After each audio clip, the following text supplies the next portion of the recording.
के मथे पे आ महराब खराब अंदरों ओ फिर ऐसे महराब दा की फायदा ओ जेड़ा सिर्फ वखावे लई कीता जावे ओ दसो ऐसे सवाब दा की फायदा जिंदा रहो शेरा ओ पढ़ के जिदा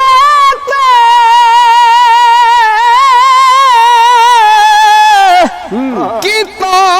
ना अमल जावे उस पढ़ी किताब दा की फायदा ओए आतफ गिण गिण तस्बीहां फिरे कढदा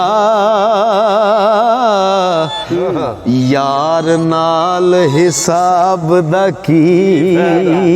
फायदा क्या बात पढ़ के जिदा की तो ना अमल जावे उस पढ़ी किताब दा की फायदा आतफ गिण गिण तस्बीहां फिरे कढदा यार नाल हिसाब दा की फायदा